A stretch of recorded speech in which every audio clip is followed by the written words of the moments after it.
Are you ready? Yeah, I'm ready. Oh boy, here we are. John Peckman podcast, coming to you from Connecticut Valley School of Music and Dance podcast studio. We're here in Portland, Connecticut, just over the bridge. Start looking left. And we are here today with, we've talked about her, we've talked around her, we've talked of her. She is here.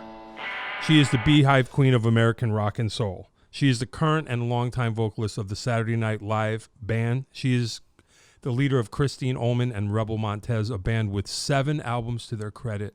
She is here now. She is Christine Ohlman. Here she is. How was that? I did it. That was wonderful, John. I can take off my spectacles. That about said it all. Yeah. Excellent work. Connecticut's own. Thank you. But yes, been all around the proud world. To be. Been all around the world. Yes. Spreading rock and soul. That's kind of what I do. That's awesome. Yeah. How do you want to go back to the beginning when you were a small Sure. bee? How does it? Yeah, little tiny bee. Little bee. Little tiny bee in the hive. Sure. You know, I was born in the Bronx, and then we moved up to a town called Cheshire, which is a Sure. bedroom community of New Haven. Yep. It was a little sleepy town and in Connecticut. Mm-hmm.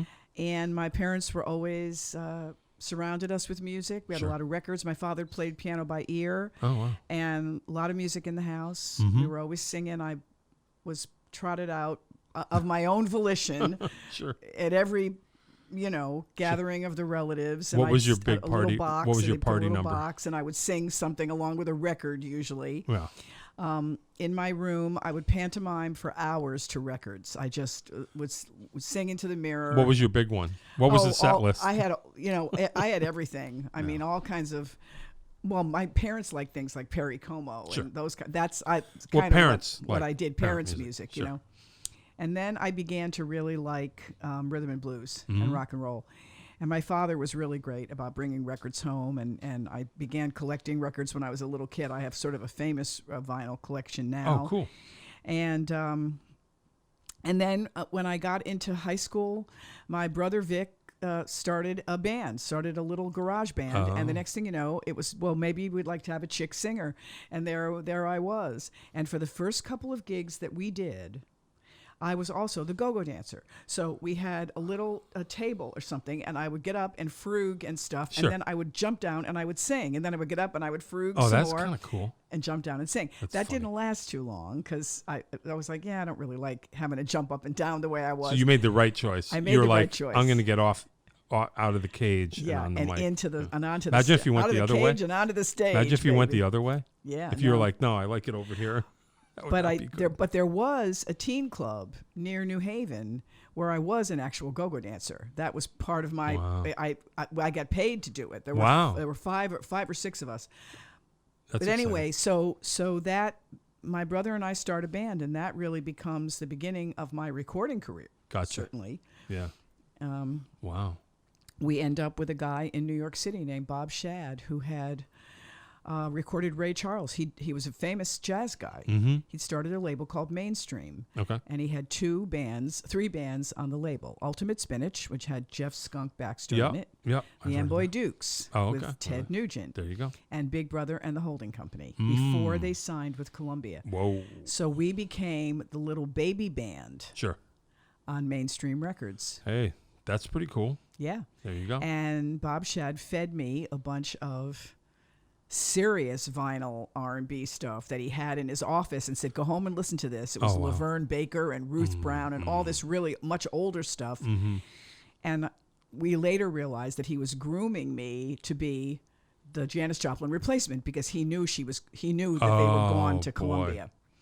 So it didn't bother me. I mean, I knew, after a fashion. So we I thought knew. maybe I can infect her with this Yes, thing. yes, and I can show her, in one of the songs he showed me was Ball and Chain. He knew by Big Mama Thornton. He knew that she'd already recorded it for Columbia. So this is the connection when you play that song in Yes, your... it was Bob Shad's, little duplicitous, but he was just the coolest guy, and Vic and I loved him. Mm-hmm. And that was really the beginning, Wow. of my professional, as they say, Sure. professional career. Sure. And it's still going. It's going very strong, and I almost can't imagine what else I would have done. Right. Yeah. It could only possibly was the cage. Exactly, was it's the cage. It could have been the cage. Yeah, but yet it wasn't. Wow. And I've known you for so long. Yeah, that's true. Through my brother. Yep. Yep, Vic. Yeah. Drummer, studio owner. Also, his name comes up Maven of constantly. the Connecticut music scene. Always. And creator of me. Yes. I would not be. I would not be. Creator of Peckman. Yeah. Yes. No, it's the truth. It's the absolute truth. That's why I'm dying to get him here. Because and we will. And in fact, I was just down at Horizon, a music group in West Haven. That's where I came from today. And my brother's Vic Steffens, in case anybody was wondering who we're talking about. Yep. So, and then and then it just kind of went on. Who else was in that? Anyone else we know in that? The band was called the Wrong Black Bag. Wrong had an H on the end. Rob DeRosa was here last week Rob DeRosa talking about this very band. Okay. Yeah, Rob DeRosa was around. We were. All of us were, my brother went to Cheshire Academy, so there was kind of a group of cats. That's what Rob said. Yeah. Including Bennett Siegel and a bunch of other guys. Mm-hmm. So, Did you know that Rob DeRosa had a crush on you? Because he said that last week. Rob's told me that. Okay, on all right. numerous Okay, occasions, as long as we're... it's very lovely. Yes, it's lovely. Now we're out. It was two cousins were in the band, and a great bass player named Ellsworth Apgar. My brother was the drummer, of course, a great guitar player named Tommy Meccarello. So that was the Wrong Black Bag. And then it began... Can I ask about the name? Vic thought it up, and we put an H on the end of wrong. So it was WRONGH.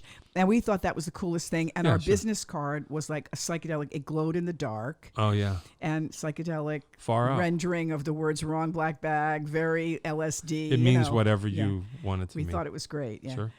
And then it morphed into a band called Fancy. We got involved at a studio in Wallingford. Okay. And it morphed into a band called Fancy. Okay. And into Fancy came a guy from Cheshire Academy named Paul Lasola on bass. Sure.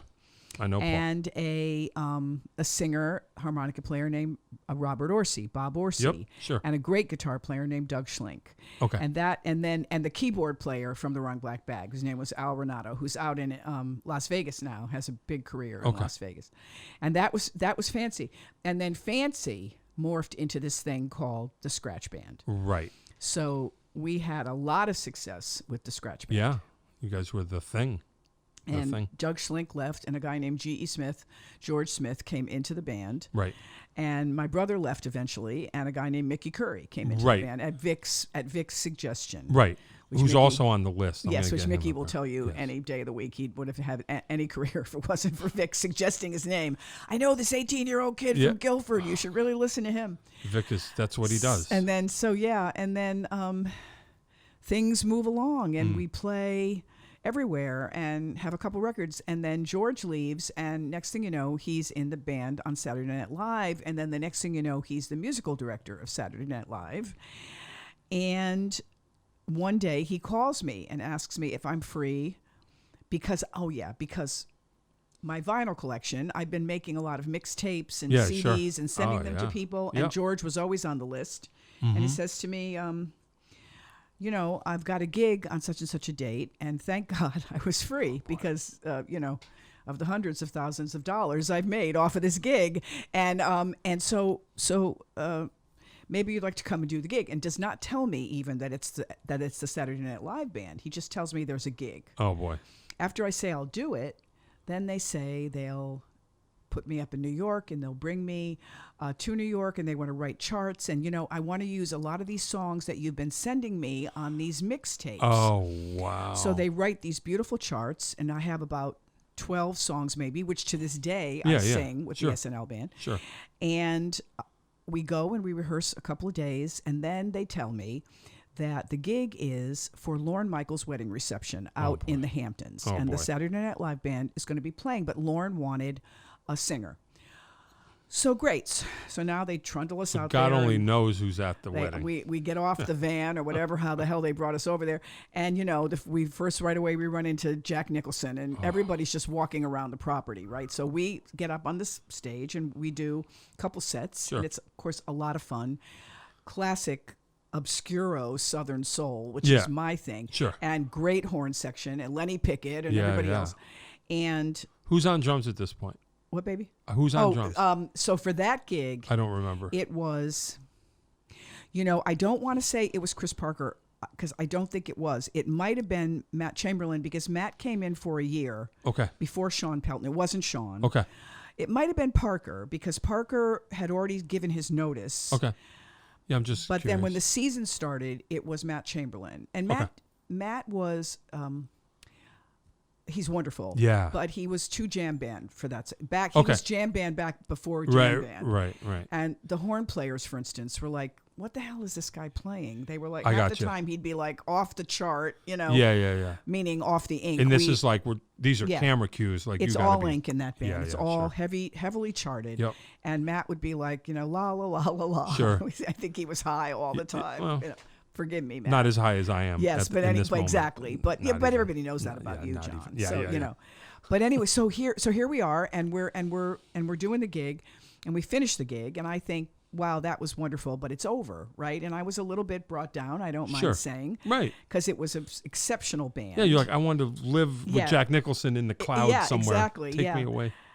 And then the next week was the opening of the season of SNL, which is always typically at the end of September. Okay. And the band was up on the bandstand, and Lorne Michaels comes walking across the studio and motions to GE to come down to the front. This was before the show started. Yeah. And looks around. He goes, "Where's the girl?" Dude. And George says, "What do you mean? Where's the girl that was Yeah, at right. the wedding? That was at the the wedding wedding with you?" And George said, "Well, I thought you just wanted me to get a singer for the wedding." "No, she was great. Call her up and tell her to come next week." Ooh, just and like that's that. how I got the gig. Whoa. Yeah. How long ago was that? 30 years. It'll be 30 years. Whoa. 30 years this season. Ooh. And, it was just one of those things that, Wow. they were such wonderful people, and it felt wonderful, but I had no inkling that it would just go on the way it has. That's and then amazing. So George had asked me who I could recommend on bass because T-Bone Wolk was going to leave. He had too many other commitments. He was going to leave. And I said, well, what about Paul, a solo? Yeah, right. Sure. So for 4 or 5 years, Paul was in the band. Oh, yeah, and I remember that. The year after I joined, it was obvious that Matt Chamberlain wasn't really the best. Just wasn't a great fit. You know what I mean? Sure. And Paul, who had been doing $50 blues gigs in New York with Sean Pelton, recommended Pelton. Whoa. So Pelton came in a year after me. Yeah. And this is all intertwined. I'm standing in the lobby for the first show of my second season, his first season. A guy comes across the lobby right off of 49th Street, where the elevators are, and walks over to me and goes, "You're Christine?" And I said, "Yeah." And he goes, "Hi, I'm Sean Pelton. Paul Sola told me that you have a lot of tapes of songs and things." I need to know everything right now. He went, "I need those tapes." Yeah. He looked at me and went, "I need those tapes." I said, "You'll have them." You say, I you're said, on the list. Great to meet you, and you're on the list forever. Dude. And to this day, he is one of my closest friends, and he is on the list forever. So that's how that whole thing went down. I say to people all the time, I got it from a wedding gig. Because I did. So it's not only just that you got the gig, you almost created the gig in some insider mixtape. In many ways. That's awesome. Yes, in many ways. That's wild. So, and then when GE left, Lenny took over, and Lenny is also a soul music aficionado, having come from Tower of Power. Sure. So it really just worked, and so you don't have to change. You just be yourself. No, you just don't be have to myself. change a Leon thing. Pendarvis, who's worked with Aretha for years. Leon is the conductor and the third musical director. So, it's there's nothing higher. Quite. Really. That's it. Yeah, quite the thing. Wow. I don't know what else to say about it. I'm that's eternally wild. grateful, and That's I'm eternally grateful that I was free that night. Yeah. They asked me. Can you I was imagine? free that date. If you're like, I have to wash my hair. Or whatever. Or I had another gig. I have a go-go gig. Yeah, I have a go-go gig. I've got to be in the cage that night. So anyway, that's the SNL story. That's crazy. Yeah. And it's still. Oh, you're going back. Oh yeah. Wow. Yeah. And you do some of the what do you jingle call music? them? Yeah, the jingle music. We do incidental music, jingle music. I've some things like Debbie Downer is one of my jingles. Brian Fellows' great. Safari Planet. Sure. So they just do those during the day to get it. Come on, we got to bang you sing this it out. once and then it gets used over and over again. That's we so also great. do. We sing behind the host if it's a musical monologue. Mm-hmm. We're often padding out the vocals. I gotcha. And also little those commercial parodies they do, the fake commercials. Sure. If there's like a zippy little jingle, chances are it's me. Oh, wow. So we do all that stuff too. Wow, that's funny. It is funny. Yeah. So not just soul singing, whatever it takes. So it's whatever. Well, we of the band are responsible for the music of the show. Everything. And by the way, people should know there's not even a 7-second delay because Lauren thinks it cuts the edge. So not even a 7-second delay. So you are on it live at the moment it's going out on the airwaves. That's it. And that's what keeps it. Yeah, he says it keeps it fresh, and we say it keeps us nervous, but you're not really nervous. You're just, you have to be, point. You have to hit it. Yeah. At the time you're hitting it, I know. have to hit it. I know. Yeah. I know. You can't screw up. No, and not to not to sidetrack, but I remember too. I haven't been around maybe quite as long, but just knowing now in Pro Tools that when the red light goes on as a drummer, you don't have to. You just do your best. That's right. You go, I'll do my best and we'll do punches. But in the old days, it was like red light goes on, you're making a record. You had to. Yeah. And there's something about that going for blood thing. Yeah. That once that goes away. Yeah. You kind of go, well, I'll get, and then it loses something. Yeah. So maybe. Yeah. No, we can't do that. Maybe that's what he means. Not on that gig anyway. No. Yeah. I can't imagine that. You get used to it. You really get used to it. Well, after 30 years. Nerve-wracking at first, but I guess. You get used to it. I would find it hard I did a live show once, and I was like, what if I just started swearing out loud, yelling? Yeah, you can't. Yeah. No, did you ever? But we rely on Leon Pendarvis as the conductor, and we rely on Eli Brugman, who writes all the sketch music. And this Eli is really good. Also stands off to the side, out of camera range, and conducts. I got you. So it's really kind of old. So school you that just way. have to surrender and make sure you just do. Yeah. Follow the direction, and you'll be in. Yeah. That's wild. It is wild. That's wild. Do we bother talking about, because there's a lot, I don't know. No, it's all good. What were some of the most thrilling people that you backed up on the show? The number one thrilling thing that I always say was we had Paul McCartney on for the first time. Now, Paul McCartney hangs around the lobby now because he lives in the same building as Lorne.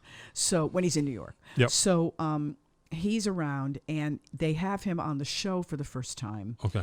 And just because he's lovely, he decides during what we call lunch, which is really dinner, where the guest band gets their last chance to go through their 2 songs. He decides to play like 6 songs. Oh, boy. And nobody eats, and he plays things like Lady Madonna, not things he was going to play on the show. Because while I'm here, I'll just start. The late Chris Farley is standing next to me, and McCartney swings into Hey Jude. And Chris Farley looks over to me, and he said, "Would you dance with me?" And so we waltzed around the studio to Hey Jude, and it was wonderful. Crazy. And never to be forgotten. And there is no other story I could possibly tell. Right. But I was there when Sinead O'Connor ripped up the picture of the Pope. Whoa! I was there when Ashley Simpson ran off stage and caused a big debacle. I remember that one. Yeah, sure. I was there the first time Nirvana were on. Whoa! Where they just trashed the stage. I think they went into Who mode and they just trashed their guitars and then walked off. Mm-hmm. I was there when Aretha Franklin sang with... when Luciano Pavarotti sang with Vanessa Williams one Christmas with a string section. They sang Adeste Fideles. Oof. He sang in Latin and she sang in English. I was there for Aretha Franklin. I've been there so many. That's crazy. I mean, I can't even tell you. Not lately, because lately we tend to have a lot of flavor of the month bands. Sure. But back in the day, you could see so much history coming through the door as the musical guests of the show. Would you know before, or do you not even want to know? Oh, no, we know. Okay. They tell you. Do I know before they're going to be on? No, we know, yeah. Yeah, like you just show up one day and, by the way, Paul McCartney's we knew there. He was going to be the guest. He was the announced guest. Well, my late father, I had gotten him tickets for X date, right? Yeah. And my sister and her husband. And it turned out to be Bruce Springsteen's first network appearance. Not with the E Street Band, but he had Charlie Drayton, he had Steve Jordan, right? Sure. And Shane MacGowan. So, not Shane MacGowan, that's the guy from the Pogues. Yeah, the Pogues. Shane... with the something. terrible teeth. Anyway, Shane looks like a young Jimmy Page with long black hair. But anyway, my father, they nicely asked me if, and it was for dress rehearsal too. It wasn't for the live show. They asked me if I would give my tickets back, and I said no. They didn't really push me. Yeah, they said, yeah, we'll give you tickets for any other show. And I was like, no, my father really likes Springsteen, and my sister adores him. Yeah, so yeah. they let me keep the tickets. Hey, And my that's father cool. went around for the rest of his life telling people that he'd seen the boss on, Yeah, you got live that on right. Saturday Night Live. That's pretty wild. Yeah. Can't knock But that. it was quite, so those are the kind of things, Yeah. you really can't, you just never forget. I can't imagine. I saw McCartney once at Madison Square Garden, and it's like after you settled in, you're afraid in between songs because something's coming. You're just like, oh God, oh God. And then, he'll start singing here, there, and everywhere. Anything, right, I know. And then it's over, and you're You like, can't oh believe God, what's it. I next? know, you can't believe it. Well, because crazy. I know I work with Billy J. Kramer, and who grew up in Liverpool with the Beatles.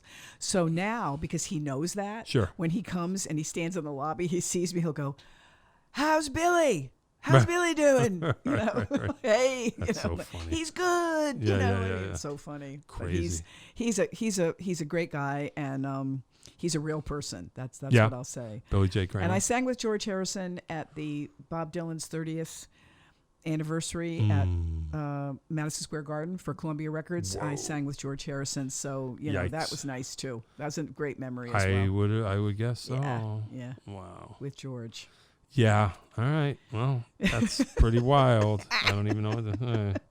It is. It is. Talk about your band. Rebel Montez. Yes. So I've had a couple bands, but this one is certainly the longest running. Okay. And we're working on our 7th record. We have 6 records and a concert DVD. Oh. Okay. And this is it's just a 4-piece. Mm-hmm. It's me. The guitar player's name is Cliff Goodwin. Yep. And when we travel, the guitar player is Chris Bickley. Okay. The bass player is Michael Colbath, Yep. and the drummer is Lauren Entrust. Lauren took Larry Donahue's place. Yep. And so our original guitar player's name was Eric Fletcher, and he passed away in 2006. Yes, I remember Eric very well. suddenly.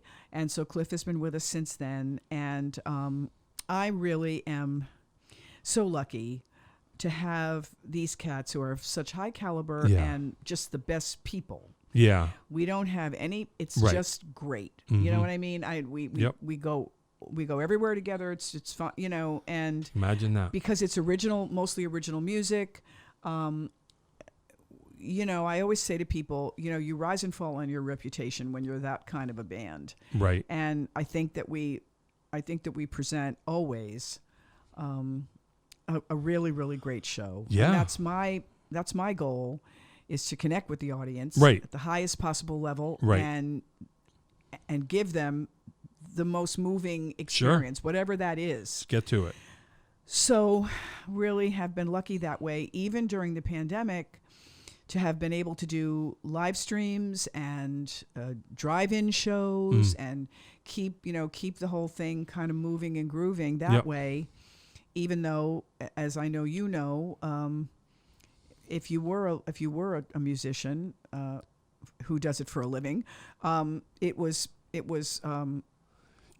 very very unsettling. I guess I'll just use that word, unsettling. And so, but yet we were able to to keep it together. And now we seem to, in the Northeast anyway, sort of inching out of it, and a little bit. For those of you that are watching this, if it's archived, it's the middle of August 2021, and we're sort of inching out of it. But there is this Delta variant coming. But we're in a highly vaccinated area, so the live thing seems to be okay right now. Right now, there's no talk. Hard to know. Yep. Yep.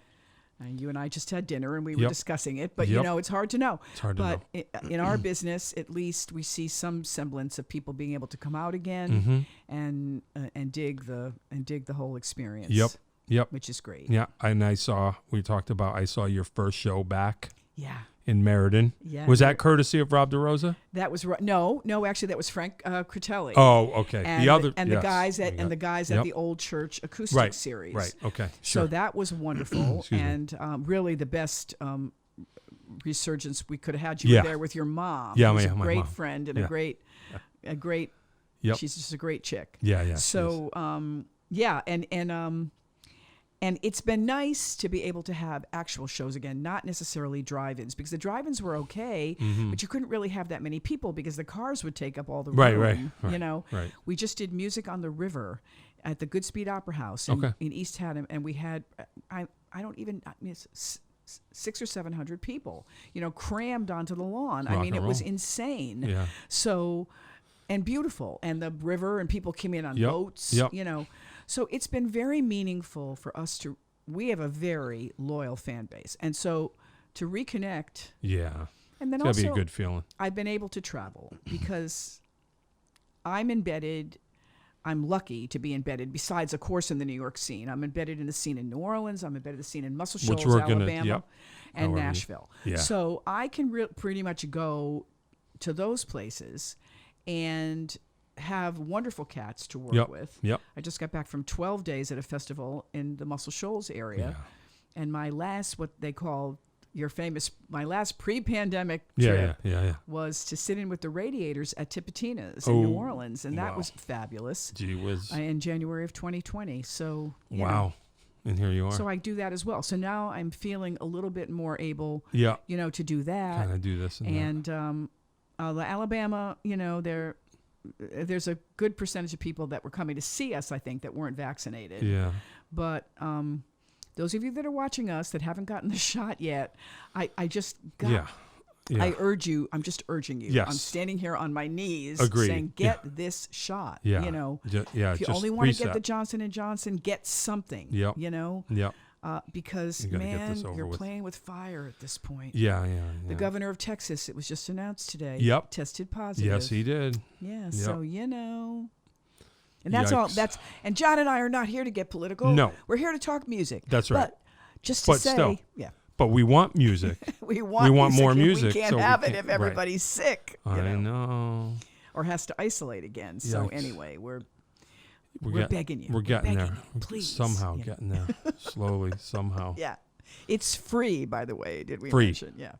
You can get it at Target. You can get it at freaking Walgreens, Walmart, Wall everything. Yeah. You can get it from the wall. The literal. It's coming out of the wall. And nobody's going to charge you a penny, folks. So just. Good Lord. Yes. Just do it. Okay. What about how did so what comes first? Do you want to talk about your the Muscle Shoals connection? Sure. Is that first? In your forays into... I would say, because I've been going down there now, this is 13 years. Okay. But this was my 10th WC Handy Festival. Okay. So they threw a 10th anniversary concert for me. Is this with the band or is you? Yes, just me. Okay. But I go down and I morph in with this band called the Decoys, which is David Hood on bass, for instance. Yep. Excuse me. The dude. So, and... they threw me a 10th anniversary concert. There were about 600 people there. Oh, boy.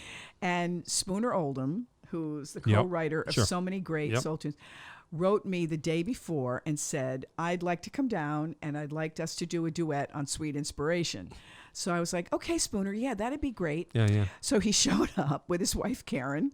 I was so glad to see them. Yeah. And we went on stage and the band had left. The sound check was over. The band had left.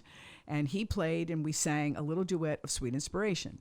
Then when it came time for his part of the show, he came up on the stage and turned to the keyboard player of the Decoys and said, you play, and turned around to me and said, I'm going to stand out here and sing with you. Oh, boy.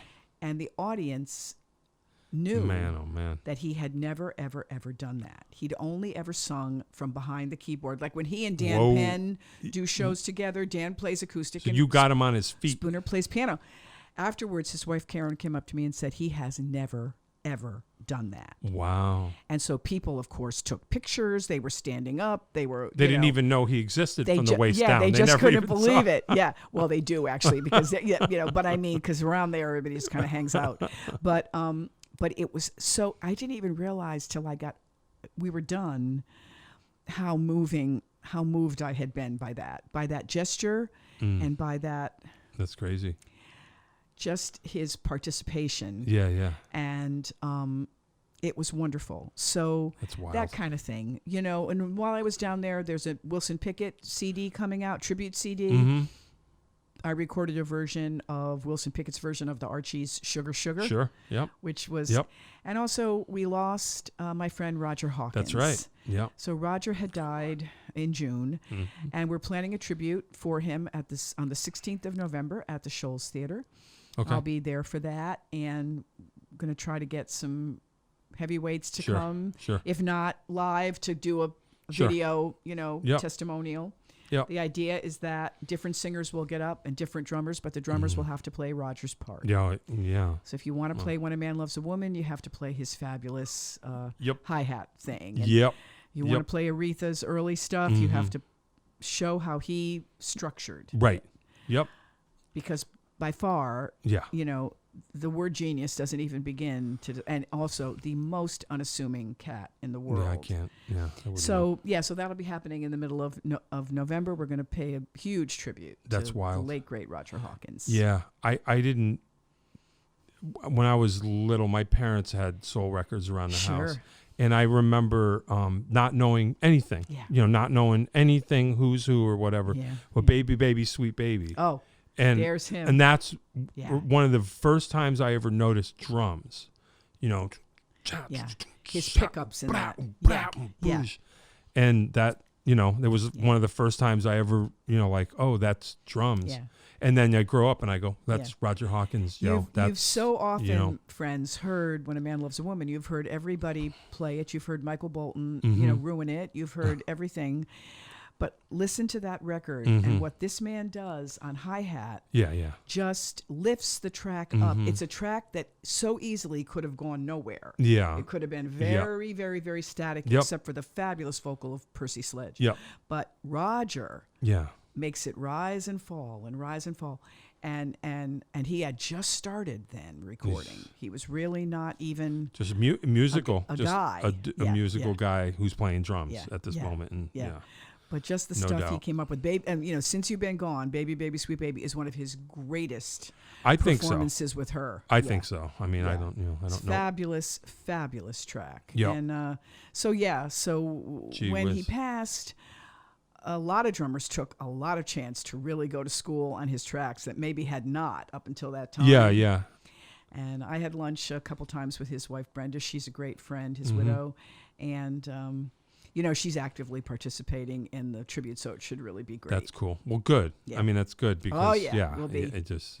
Yeah, Billy Amendola and Modern Drummer are going to be sponsoring it, and we're just really going to try to pull out all the stops. Yeah, that's cool. Yeah. I'm reading right now, I think it's a couple of years old, maybe 3 years old, Tony Fletcher, the one and only Wilson Pickett biography written. Yes, yes. He just got done with Philadelphia at this point in the book. Yeah. So I don't know. But how many, has he driven up on anybody's lawn yet? No, not yet. I mean, I know that he did but he that. Will. Yeah, he will. I don't know when. But he will. Yeah. I love the Wicked Pickett. Yeah. I saw again. I was my own version of a soul aficionado through high school. I was kind of into it as much as I was into anything. And years ago, this was probably like in 1986, if I had to guess. Sure. And Wilson Pickett played at Lake Compounds. Oh, I remember. When there were picnic tables. Yes. And I'll check this out, because I was starting to get into his records. Let me see what this is all about. So how old about were you roughly? Probably 19, 20. Oh my God, I bet it hit you hard. And so you correct me, but this is my recollection. So there's picnic tables and families and everything's cool. Yeah. He comes out in a hurry in a tux. Yeah. And just comes out and is on 20. Yeah.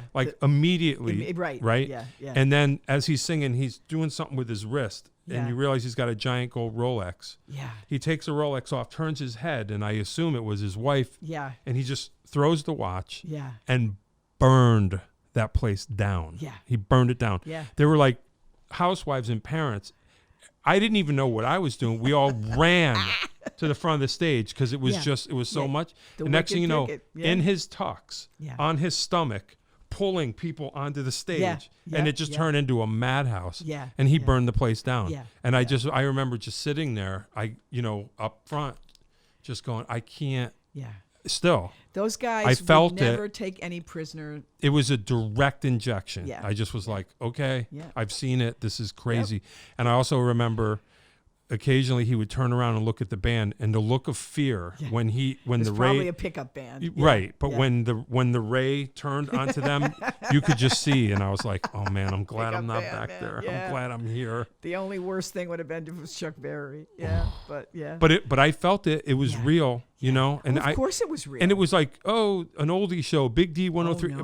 But when he came out there, it was like. A bomb went off. Those certain guys crazy. Never, ever, ever disappointed. No. Not ever. No. And that was the one and only time, and I still it was not I had never seen anything and probably never really have. Somebody asked like Jerry Wexler once who he thought the greatest soul singer was, and Jerry Wexler said Solomon Burke on a bad night with a pickup band.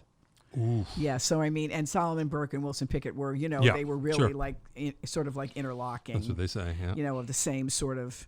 Yep. But Solomon Burke was so much heavier. Sure. And after a while, he had to sit down to sing, whereas Pickett could move around, and he was really crazy, really crazy, and ramped up all the time. Yeah. So. Yeah, but you will get to the point where he starts driving up on people's lawns. Yeah, I do remember when that happened. Yeah. But that doesn't take anything away from the brilliance of the records and the brilliance of the live performances. Yeah. He definitely one of the super greats. Yeah. No, he's on my short. Yeah, it was crazy. I don't think anybody knew how it was going to be. Of course they didn't. But it was but it turned into the Wilson Pickett show. The minute he stepped out of the wings, it was everything. Yeah, it was crazy. Yeah, and I'm guessing people never forget it. I didn't. I didn't. Never forget it. Yeah, it was crazy. Wonderful. Wilson Pickett. I was lucky. It's sometimes I think about this as time passes, we lose more and more. Yeah. But when you see, I look at it like there's ingredients. Like when you see an originator for real, like I've seen Little Richard a few times, and you realize he's not playing rock and roll. No. He's doing what he does, and you call it whatever. Right, you call it whatever. He invented it. My friend Dion has said to me, when I was growing up, he said there was no rock and roll. So we listened to Jimmy Reed. We listened to the blues. There was nothing. Right. It hadn't been invented yet. These guys invented it. Right, by being themselves. Yeah. Not even by saying it comes. I got that sense when I saw Little Richard. I was like, he's just being him. Yeah. And we're all trying to get a piece of it or imitate it or figure it out. And you're like, he doesn't know any of it. He doesn't know what he's... George, I saw George Smith a couple weeks ago, and we were looking at some videos of Bo Diddley, and one of the first ones we looked at was a real early one. He was real skinny, had on like a plaid jacket. Yeah. It was a real bad black and white. And then we saw him maybe 2 years later on Shindig, and he had the Duchess, and he had, and it was... and two other women that were dancing and singing, and just how he had evolved. But when you see him, the real primitive film, you realize this guy invented this thing. Invented it. Yeah. It was not there before. Right. And now all of a sudden here it is. You know. Crazy. And yes, he's going to get better, and he's going to make have a better stage show, and it'll look better and everything. Yeah. But yeah, right. It's really an eye opener. Yeah, the initial it was really an eye opener. When I was, do you know this? I'm sure you do. When I was a little kid, I don't remember what year this came out, but my parents took me to see this movie called "Let the Good Times Roll." Oh yeah, which was like a revival. Yeah. But that was my first time, and Bo Diddley on that. Yes. Was like, who's this? I know. You know, and even as a little kid, I started from another planet. It was another planet. Yeah. But unbelievable. Little because Richard. You've never heard it before because he, like I said, he was inventing it. Yeah. It's all good. Crazy. Yeah. Crazy. Amazing. Cool. We're lucky to be living in this time, and we've had these originators, and one of my best friends in Muscle Shoals is Jerry Phillips. He's the younger son of Sam Phillips. Sure. And Jerry has great stories about Graceland. And, I can't even imagine. The Jungle Room and all that, and hanging around and different things, and yes, we are losing them at sort of an alarming rate now, but yet, we have lived in their time, you know, so. And luckily, it's all available more easily because I mean, I had I felt like when I grew up, I always say this, it was like living on a desert island. Yeah. And whatever washed ashore, That's right. I went over it and over and over. I was lucky because my parents are from Pittsburgh. Mine were too. Yeah. So I had but I had to go to the library, my local library, and follow the path and the clue. Oh, yeah. And I'll never forget, I don't know, I'm sure you must know about this one too, but who's Sam Cooke? I keep hearing about who's Sam Cooke. Guy, Sam Cooke, yeah. And I was in high school. Yeah. And they did that Harlem Square. It was like a reissue. Yes, Live at the Harlem where Square. it was like a Chitlin circuit show rather than as opposed to Live at the Copa. They're two sides of the same coin. And that was my introduction to Sam Cooke, and I was like, oh. Now I get it. Okay. Yeah, that's a very good point. I'd like to meet that librarian. If you want to get a live Sam Cooke album, get Live at the Harlem Square. Get Live at that's the Harlem. The one to get. Yeah, Copa's nice, but you want to get that one. Yeah, but it's Copa. It's Copa. Yeah. And now, Sam Cooke. This is what was it? Who did that? There was like a recorded intro. Hi, this is Harry Belafonte. Yeah. And there was like a pre-recorded intro. Sure. Yeah. And that and then Night Beat. I got onto that Night one. Beat it's just is like, a great one too. Yeah, they're all good. Wow. Yeah. So bad. So also while we were in Muscle Shoals, we had a pre-showing of the Respect movie with Jennifer Hudson. Is it good? It's really good. Oh, good. Okay. And really, it's out now. I guess you can see it in the theaters. Yep. And really historically accurate. Oh, okay, good. As opposed to the one earlier this year on the National Geographic Channel with Cynthia Erivo. No bueno. Which I turned off in disgust because it was so inaccurate. I love her as an actress, but it was awfully inaccurate right from the beginning. There's no excuse nowadays. Yeah, exactly. Yeah. They could have just looked up some, they should have had fact checking and whatever. Or things change. I remember when music picks started to get good because you realize you just get somebody to come in and just go, no, that's the wrong amp. It should be this. That's this, right. This. That's right. Then all of a sudden, and so I'll just say this in case you think it's 2.5 hours long, but it moves along really fast. Yeah. And David Hood and Spooner Oldham did a question and answer for us, but of course we all knew all the answers. But in the theater, which was nice to see them and everything. And I'd already seen them, but whatever. Sure. So, and they stop it at the recording of the film Amazing Grace. That's where it stops. Oh, wow. It doesn't go further into her life when things really sort of did begin to unravel for her a little bit. And so I thought it was a wonderful place to end. Yeah. And also if you haven't seen the movie Amazing Grace of her recording. I have not. The album, oh my God. Okay. In the 70s in a church outside LA over 2 nights. Oh boy.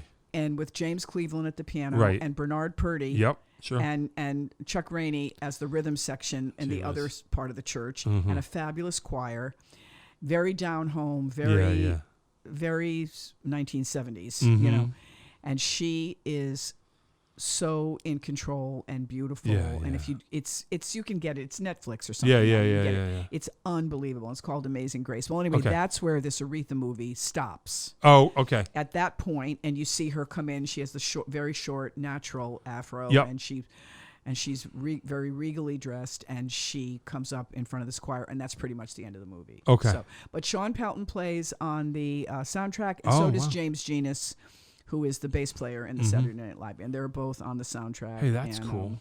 Along with a bunch of other people too. Yeah. Yeah. Wow, that's cool. As Sean said, he was honored, and of course he went to school on Rogers Tracks and everything. Yeah, of course. How can you not? Yeah. Yeah, that's crazy. So I recommend it. I'm sure you saw Summer of Soul. Summer of Soul, the experience of the year for me. Yes, I agree. Crazy. I will run into Questlove because he's always there on Saturdays. I'm always saying to him, "What are you doing here? It's Saturday." Dude. I know. He has like a little studio on the 6th floor, so he's always working at Rockefeller Center, and his work on that is amazing. Yeah. When you think that there were, my grandparents lived in the Bronx. They lived high up in the Bronx, 177th Street, right? Okay. So not that far from Harlem, sure. And I never knew about any of this. My family never talked about it. Yeah. It happened over 6 weeks, Crazy. 6 different concerts over 6 weeks, and they just distilled it into this movie, Summer of Soul. And if you haven't seen it, 1969 in Harlem. The music is unbelievable. I was lucky. We were in the bubble, just to let the record show. I went to the movies. I went to the movie theater. I brought my mom. Good. Me and my mom and my wife went. Oh, how fabulous. And you saw it on a big screen. I saw it on TV. On the big screen. Yeah. I saw it at my friend's house. They have good speakers, but it was TV. To see, it was insane. Oh yeah. Yeah, like on the verge of tears the whole time. I know. Just because like you don't even know. Oh, I know. Why? I know. I mean, you do know but then why. Also, they pull out things like Mongo Santa Maria. So they spotlighted the Latin concert and of course the footage of Mahalia Jackson. That's what I'm saying. Staples. Yeah, you just feel like. I mean. How could this never have come to light before? It's historic. Here we are now, though, thanks to Questlove. I know, thanks to Questlove. And it's timely. Yeah. It's just like, here we are. Beautifully done. Yeah, really, yeah. Summer of Soul, everybody watch it. 100%, yeah. Get it. Go to the cinema or watch it on the tube. Yeah. That was crazy. Greg Errico finally got to see him. And Errico, he still looks good. I mean, his interviews were great. Yeah. Yeah, somebody said to me, I said, well, he played with the Chambers Brothers too in the movie. They were like, well, they weren't that good. I said, I beg to differ. I said, everybody in that movie was good. There was nobody that wasn't that good. They weren't as good as Sly, but I mean, who is? Yeah. He pretty much runs away with the movie, if you ask me. Yeah, I mean, definitely. He and his ass-kicking band. Yeah. I think so too. Unbelievable. Yeah. Vic was my drum teacher. Yeah. When I was young, and he was luckily again my my parents too. But my older sister had Sly records, had the greatest hits. Yep. When I was young and I didn't know any better, so I was all over that. Sure. And then when I started taking lessons with Vic, he was like, "Good, do that. Yeah. That guy. That's the guy you want to, He's so great, and then Vic ended up working with him quite a bit. Right. Although in the crack days, sure. Still, I mean, unbelievable. Yeah, crazy. And he's still around. Yeah, he's still around. Lived to tell the tale. Amazing. Yeah, crazy. I thought it was telling that you didn't see him in an interview. He probably was just too annoying. Yeah, right. Or the term. Better. Yeah, or the terms couldn't be met. The terms, right. And you'll bring me a suitcase full of cash. Yeah, or something like that. Yeah. And Quest was like, no, we won't. That reminds me, pick up your suitcase on the way. Exactly. Yeah. Wow. So what's next? Do you want to talk about what's next? Well, let's see. What's next? We'll go back to SNL on the 2nd of October.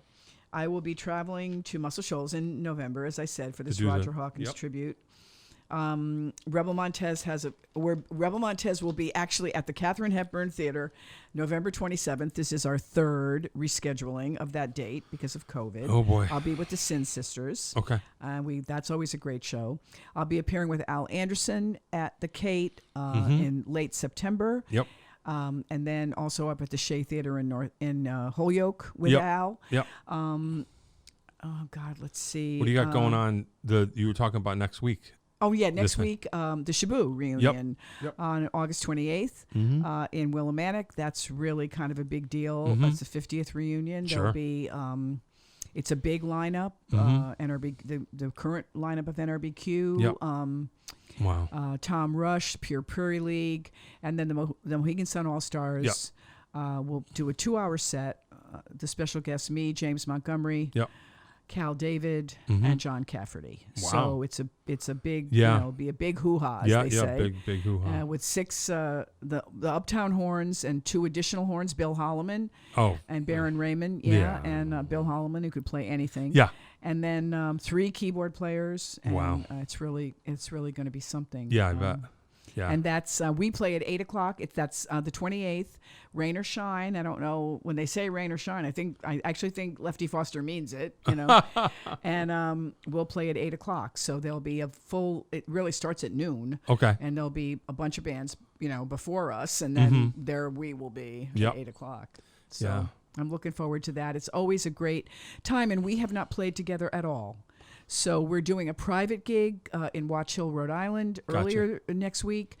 And because of the pandemic, we had all the Wolf Den shows were canceled, So although some of us have seen each other, the bunch of us have not seen each other. So it's going to be very emotional, I'm sure, and that's exciting. As well as for the Shaboo fans. Yeah. Sure. Yeah. And Connecticut does love their Shaboo memories. Yeah. That was a little bit before my time. I know it was, But I was only ever there once myself, and the scratch band never played there. So right, I was is that for real? Ever there once. Yeah, we never played there. Really? Somehow we just never. Wow. As Lefty would say, well, and I was like, no, we never did. I never did. Wow, that's funny. Yeah. I don't. Yeah. When was it over? I don't think I was on the scene yet. 79 maybe. Yeah, I was 80, not on the scene. Something like that. I wasn't on the scene. It burned down. Yeah. Yeah, I wasn't there really yet. Remember? That could be wrong, but it wasn't. It was right around that time. Mm-hmm. Yeah. Yeah, I never. Yeah. Yeah. Too young, baby. A little too young. Yeah. Yeah. Yeah. Before Vic pushed me out into the world. Yeah. So that's what's and then it just going on from there. Yep. We'll be I hope to be back in New Orleans again early next year. They just canceled the jazz festival.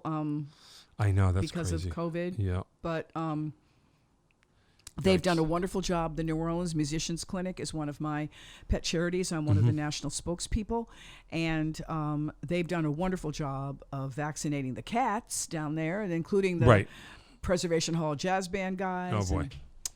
That's cool. So they've done a wonderful job in that regard, but Louisiana itself does not have a good percentage of vaccination. So I got to get on the ball. That's all we can say. So now there won't be any Jazz and Heritage Festival. Oh, brutal. A lot of people lost a lot of work there. Yeah. Well, I mean, I don't know. Hopefully we're somewhere. Yeah. Oh, yeah. Well, yes, and also I'll be doing the Rhythm and Roots Festival. So Rhythm and Roots in Charleston, Rhode Island. Sure. On September 5th. Okay. Early in the day. The show is again with the Sin Sisters. We call it Sunday School. Okay. It is a roots gospel show, not a religious gospel show, and we'll be there. Cool. And that's happening. Yep. Yep. And also. I'll be appearing at the Goshen Fair. That's later that night with James Montgomery. So the Goshen Fair is happening. A double. So it's a double, and pretty far apart too. But oh boy, I'm getting a driver. White knuckle. Oh, okay. I'm getting a driver. Right. No, baby, I'm getting a driver. Yeah. That's cool. I'm getting a driver. That's cool. Yeah. Awesome. So that's Yeah. All right. Well, you know what? We could talk forever. We could. Well, I always say this. And I pretty much always mean it, I think. Anytime. Because what happens is you'll watch or listen to this and go, why didn't we? Because time flies. I'd love to come back. But anytime, I know you're going to have my brother. I could probably sit and kibitz from the off camera. Yes. That's not what we happened. should do that. Yeah. Yeah. That's not what he said. Yeah, exactly. Exactly. No, we got to make that happen. We had a local bands show reunion a couple of years ago, just before the pandemic, I think, and we all went down to Cafe 9, on a Sunday, and everybody played, and it was honoring the memory of James Velvet. So Tom Hearn took a picture of my brother and I and put it up online and said, the reigning siblings of New Haven rock and roll. Yeah, you got that right. And someone wrote underneath it, well, what about Orrin and Michael Bloaton? And Tom Hearn's comment was, I wasn't speaking chronologically. Oh. Burn. But anyway. Yeah. But I'm very proud of my brother. And and I know you'll get him up here sooner or later. I hope so. He'll expound at I really length. hope so. I hope so. Oh, no, you will. Yeah. I can bring him. I'll bring him up here. Yeah, I told you. I'll bring him home. Yes, whatever.